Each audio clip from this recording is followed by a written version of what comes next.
Dear Bihar university students, ऐसा है कि ये वीडियो ईडीआई से planning and economic development of India, इससे रिलेटेड 4 क्वेश्चन इस वीडियो में आपको मिलेंगे।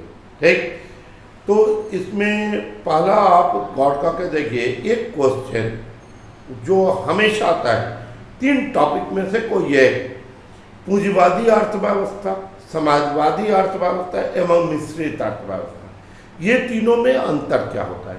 तो देखिए, capitalism, socialism and mixed economy.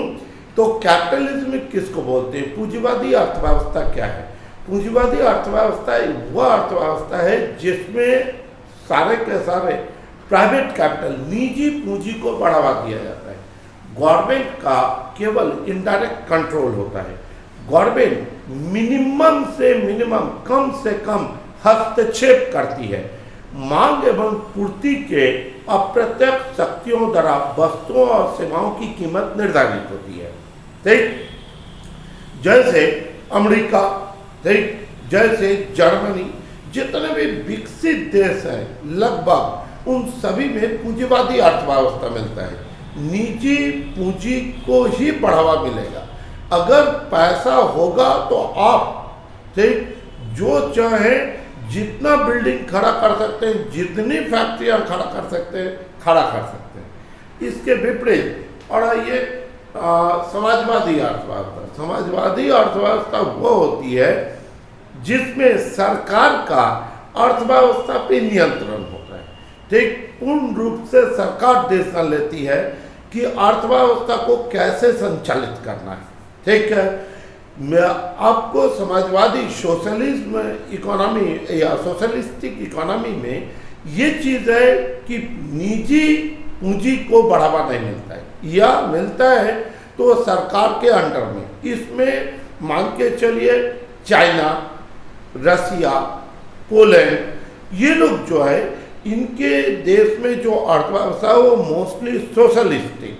ठीक है, अब आए मिश्रित अर्थव्यवस्था। मिश्रित अर्थव्यवस्था किसको बोलते हैं। मिश्रित अर्थव्यवस्था वह है जिसमें आपको निजी पूंजी भी कार्यरत है और गवर्नमेंट भी आपको कार्यरत है। अर्थव्यवस्था को दोनों नियंत्रित कर रहा है।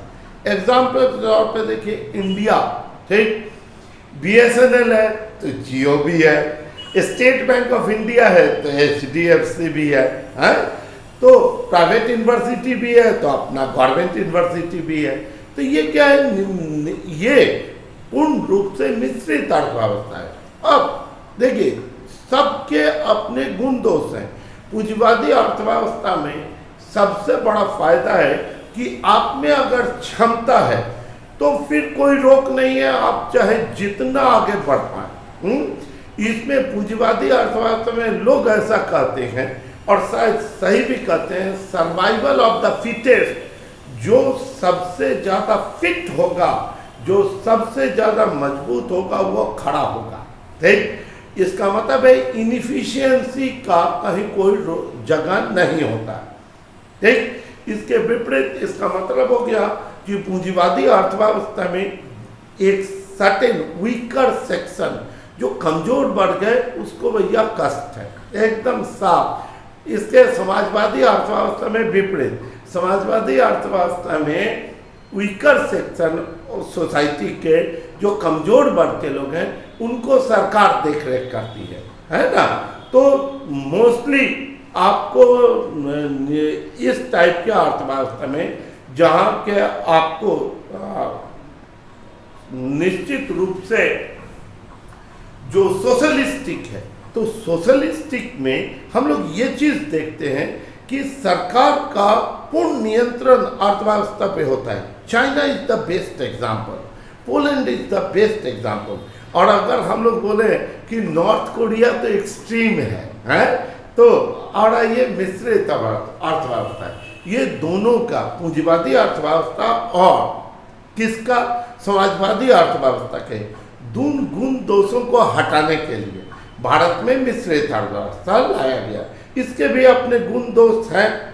हालांकि धीरे धीरे इंडिया भी वही कैपिटलिस्टिक इकोनॉमी के रास्ते पे अग्रसर है। लंबे समय में कोई भी मिश्रित अर्थव्यवस्था कहीं भी सफल नहीं हुआ है, ऐसे मतलब इकोनॉमिस्ट बोलते हैं, है ना। जो या तो कैपिटलिस्टिक इकोनॉमी हावी हो गया है या सोशलिस्टिक इकोनॉमी हावी हो गया है।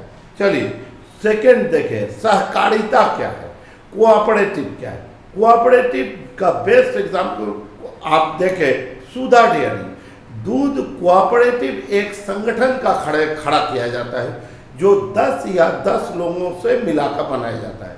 सहकारिता खेती होती है, जैसे सब अलग अलग खेती नहीं करेंगे, सब लोग हम लोग मिल जाएंगे, मिलकर जमीन का ठीक ओनरशिप, मालिकाना हक जिसका था उसी का रहेगा, पर खेती हम लोग साथ करेंगे। इसका फायदा क्या मिलेगा भाई, हमको फुर्सत है तो हम देखेंगे, आपको फुर्सत है आप देखेंगे। अब देखिए छोटा छोटा खेत है, छोटा छोटा फार्मिंग का, तो हम लोग को लागत नहीं निकल पाता है। अब जब बड़े पैमाने पे काम होगा तो स्वाभाविक है पर यूनिट कॉस्ट, यानी एक इकाई का उत्पादन लागत क्या होगा, कम पड़ेगा। ठीक, एक इकाई का उत्पादन लागत कम पड़ेगा, कुल उत्पादन लागत ज्यादा पड़ेगा, पर एक इकाई का उत्पादन लागत कम पड़ेगा क्योंकि बड़े पैमाने पे हो रहा है। और आइए जैसे देखिए अलग अलग हम लोग अगर बीज खरीदेंगे सीड्स तो वो महंगा पड़ेगा, तो हम लोग क्या किए, इकट्ठा ट्रक लगा दिए बीज खरीदने के लिए, तो 2 पैसा सस्ता पड़ेगा। सहकारिता के ये फायदे हैं।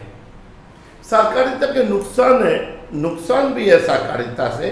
सहकारिता से नुकसान है, मान लीजिए कि कुछ लोग गुटबाजी किया, गुटबाजी समझते होंगे, कुछ लोग मिल के कोऑपरेटिव को क्या किया, कब्जा कर लिया।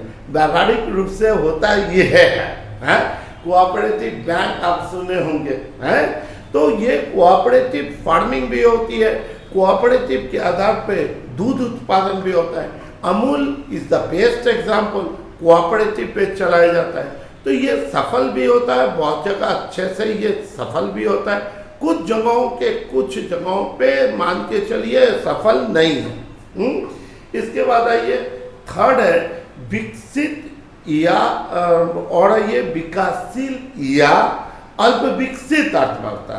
ठीक, विकसित डेवलप्ड इकोनॉमी और डेवलपिंग इकोनॉमी है, या अल्प विकसित छोड़ दीजिए।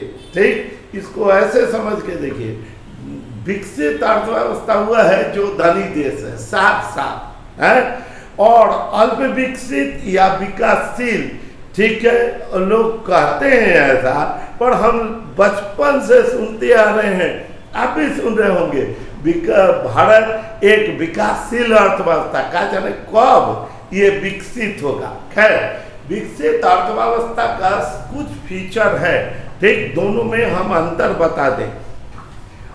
जनसंख्या विकसित अर्थव्यवस्था में कम होगा, पर अल्प विकसित या विकासशील अर्थव्यवस्था में सबसे ज्यादा जनसंख्या ज्यादा होगा। देखिए भारत, पाकिस्तान, श्रीलंका, ठीक, इंडोनेशिया, इन जगहों पे, चाइना भी आप कुछ हद तक मान सकते हैं, पर बहुत भैया बहुत तरक्की कर गया है, हम लोगों से ज्यादा तरक्की किया है रे भाई। और आइए इसके अलावा देखिए दूसरा, शिक्षा का स्तर विकसित अर्थव्यवस्था में ज्यादा पाया जाता है। डेवलप्ड इकोनॉमी में एजुकेशन ज्यादा बेहतर पाया जाता है, पर अल्प विकसित या विकासशील में शिक्षा का स्तर कम होता है। अपने देश में भी ये चीज दिखने को मिलता है, ठीक है। इसके अलावा ये दूसरा, अगर हम देखें, विकासशील अर्थव्यवस्था में जीवन स्तर, विकसित अर्थव्यवस्था में जीवन स्तर अच्छा होता है। सुनते हैं ना भाई, हम सुने हुए हैं, देखे तो नहीं है कि अमेरिका में हर आदमी के पास कार है। अब यहाँ दरवाजे पे कार लग जाएगा, ये बड़ा मतलब क्या है, रात की बात होती है। पर विकासशील अर्थव्यवस्था में लोगों की जीवन स्तर कम होती है। देख, इसका कारण क्या है, विकसित अर्थव्यवस्था में लोगों की परचेजिंग कैपेसिटी, क्रय करने की क्षमता अधिक होती है। विकासशील अर्थव्यवस्था में क्रय करने की क्षमता कम होती है। और आइए अमीर गरीब का खाई, विकासशील अर्थव्यवस्था में जैसा बोलते हैं लोग, विकासशील अर्थव्यवस्था में अमीर गरीब का खाई चौड़ा होता है, ज़्यादा चौड़ा होता है। कैसे देखिए, अपने ही देश में लीजिए, कुछ लोग 24 तल्ला के मकान में रहते हैं, BMW पर चढ़ता है लोग, और कुछ लोग ऐसा है कि इंदिरा आवास में रहता है।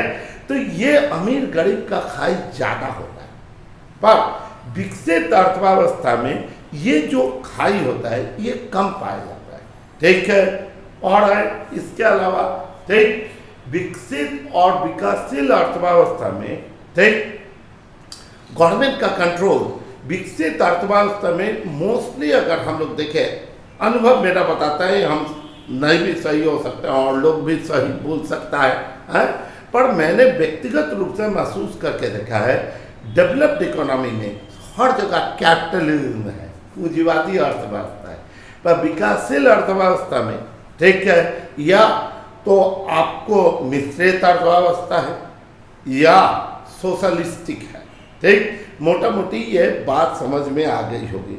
और आइए इसके अलावा, तो ये तीन चार जो क्वेश्चन है, अगला वीडियो फिर आपको अगले क्वेश्चंस के साथ आएंगे। ठीक, कमेंट बॉक्स में जाके बेटा निश्चित एक बार कमेंट कीजिए कि आपको समझ में आ रहा है कि नहीं, और ऐसे जो छोटे छोटे वीडियो आपको हेल्पफुल है कि नहीं है। Thank you.